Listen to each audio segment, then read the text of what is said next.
Hello, Eastern fans, and welcome to Halftime. Today we have with us a rock star in the Eastern Athletic Department, Ross Weyandt. He is his technical title is Assistant Strength and Conditioning Coach and Scheduling Coordinator. Yeah. But actually he's so much more than that. We'll talk a little bit about what Ross does here, but let's suffice it to say he is one of the people on our staff that everybody knows. So quickly, let me start with, because it's a women's soccer game today. It is women's soccer game. Your ever-expanding club, which unfortunately isn't a great thing, but talk about what you're doing with athletes who are rehabbing or prehabbing. Yeah, so we have, unfortunately, an ever-growing collection of injured women's soccer players who, in an effort to try and keep them engaged, we've started and self-named ourselves the Swole Patrol. We'll come in twice a week during practices, and depending on whether it's lower or upper body injury, we have specific training programs for each athlete. But we come in, get after it in the weight room, try to keep the ladies engaged, so they're not necessarily just sitting on the sidelines twiddling their thumbs. It allows them to still feel like they're doing something, still training and getting better, even though they may not be able to play on the soccer field. And that's a great thing, because I do know that when athletes get hurt, it's a tough time, and I know that they're connecting with their teammates and also connecting with what's going forward. Talk a little bit about how this year has changed with the football thing happening. Oh, 100%. Football, as you may or may not be aware, has been added to Eastern's athletics roster, and it has definitely changed what we are doing as a strength and conditioning department, and as a department as a whole, for the better. We are, the best way to describe it is that football just brings a different energy to the weight room. It's so ingrained in football culture that we're going to go in the weight room. Again, not to say our other teams don't get after it. They train really, really hard and do really love the weight room. But football is just a different beast when it comes to lifting weights, pumping iron, and getting after it. It's allowed us to kind of go back to some of our roots. Myself and Coach Bing have both started in football. That's where we both got our start. And many of the other guys on our staff have been around college football, so it's cool to have that energy and type of team atmosphere back on a college campus. Talk a little bit about your football beginnings. I know you love being on the sidelines here, but your start in strength and conditioning. Talk about your experience and what you learned and how that's kind of helped you here. Yeah, so I started my strength and conditioning career at Kent State University back in Northeast Ohio with the Golden Flashes. Started working with their basketball teams initially, but very quickly moved over to the football side of things, and it's just something there where, as a strength coach on the college football sideline, our job can range from anywhere to the ever-famed get-back coach, making sure players are staying out of the different areas of the sideline that they shouldn't necessarily be, to just being the hype man on the side. And I like to think I fall more into that second role. I'm very good at personifying every stereotype you may or may not have ever seen or heard about a strength coach. Cutoffs are the greatest shirt ever invented. Sleeves are the enemy. Big sunglasses. I was going to ask you about that. I noticed you're wearing sleeves. But sometimes we had to keep it professional for the interview setting. Got to have sleeves on. I rolled them up. They were getting a little bit too long, but we try to just bring the energy, make sure players are staying engaged. Make sure, throughout the highs and lows of the game, they've always got someone feeding energy into them. And that's kind of fun part of being a strength coach on the sidelines. I don't have to deal with the X's and O's of playing. That's why I'm a strength coach. I'm not good at real sports. I just lift heavy things and put them back down. I think you undersell yourself. I've heard that you have almost an unbeaten record at Noon Hoops. I've only lost one game in our time running Noon Hoops. Okay, and we did I believe post an Instagram video with you doing a one-step dunk.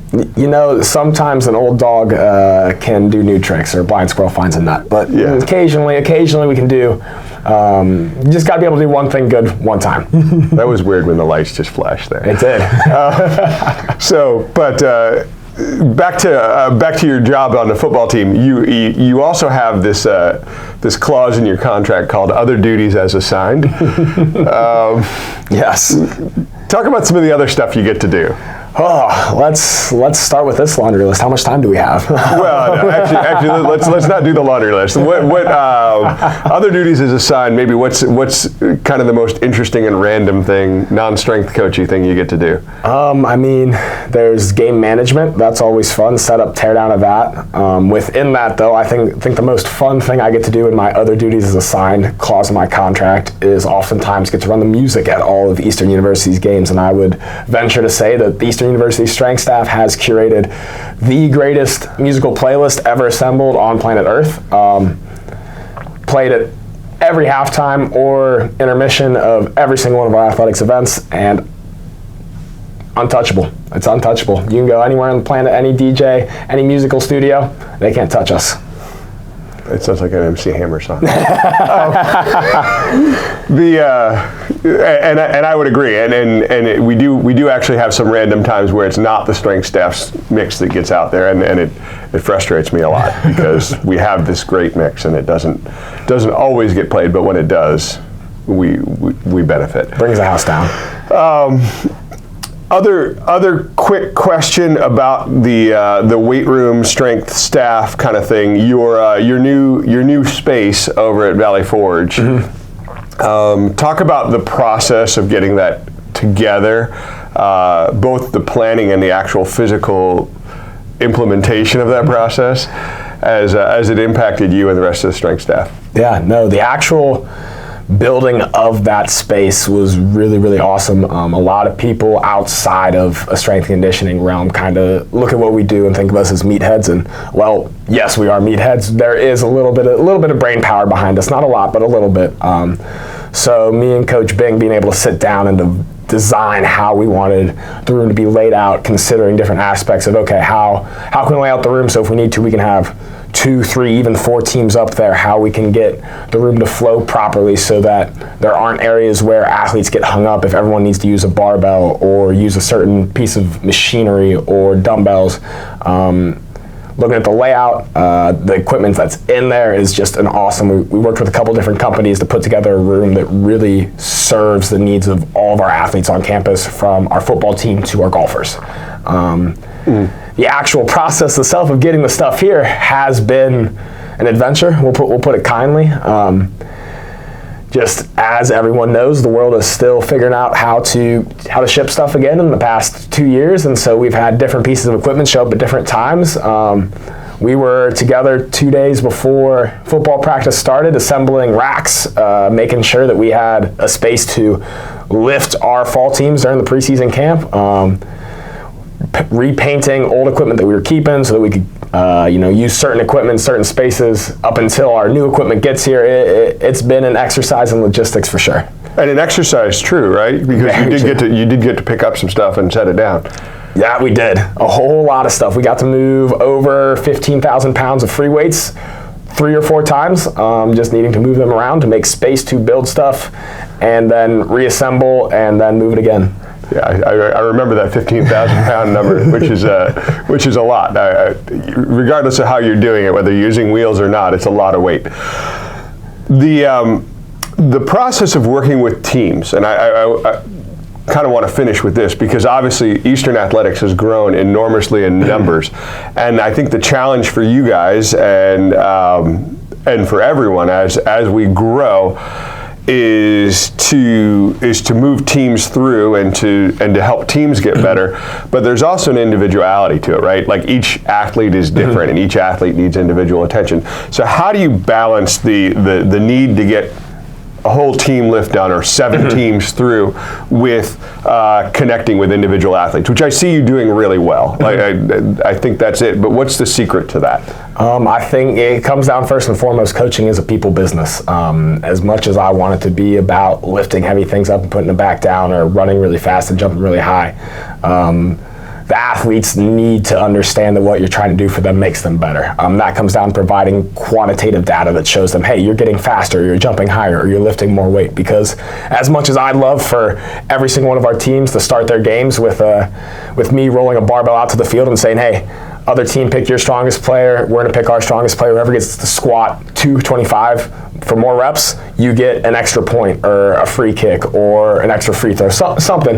It's not how sports work. So being able to show them that what we're doing in the weight room translates, being able to provide them with that data, that information, and seeing them grow. We, I think, do a really, really good job of developing athletes over 4 years, starting with a foundation, their freshman and sophomore years of building quality movers, and then as they get to those junior and senior levels, starting to really specify particular movement patterns, the needs of the sport, the needs of the positions within the sport, even for those athletes who want to take those extra steps. And I think our whole staff, head to toe, is probably the best in Division III.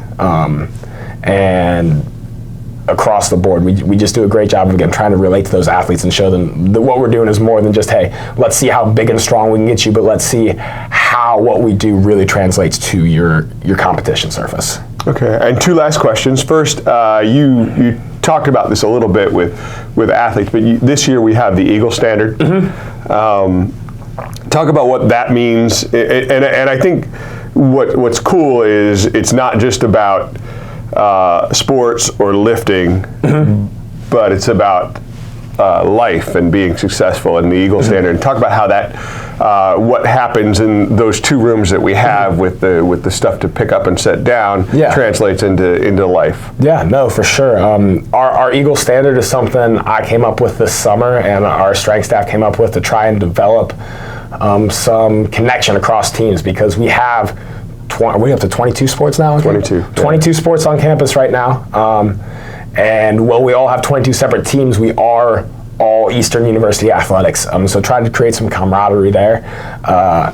Because at the end of the day, I've been lucky enough in my time here, we have had a handful of athletes go on to play professional sports. But for the majority of our athletes, after their time here is done, it's onto the real world. So we want to build young men and women who not only, hey, we can go play sports, we also are great people in the real world as well. And it's something where we take the weight room. It teaches you lessons. It doesn't care whether you're 85% or my 85%. They may be different weights on a certain lift, but it's... And they are.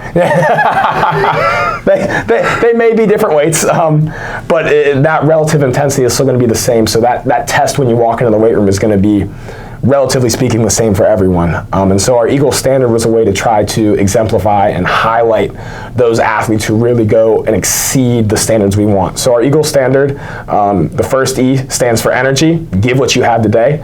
Our second A, or our first A I should say, is accountability, own your actions. Our G, grit, stands for just go harder longer. L is love, care about people. And then our final E is engaged, be where your feet are. So trying to just give those athletes some core values that we think overarchingly summarize what you should be as both an Eastern athlete and a person coming out of Eastern University, both as an athlete and a human being, in the weight room, in the classroom, in your job moving forward. And we feel very confident that if those athletes manage to embody those traits, they will at the very least be serviceable human beings in the real world, if not better. We hope for better. Yes. So, final question. We're about 3 days away. Squattober? Squattober. Oh, I was hoping we'd get to this. Yeah, we only got about 30 seconds left, but what is Squattober? So, Squattober, follow it on Instagram at Squattober. Every weekday and the first Saturday of the month, Squattober will put out a workout for you to do. You will squat for most of the month. Get after it, train hard, and just do something hard for the month. Build some character, build some strength, build some toughness, and enjoy the worldwide community of Squattober. Okay. Hey, thanks so much for your time. Back to the game.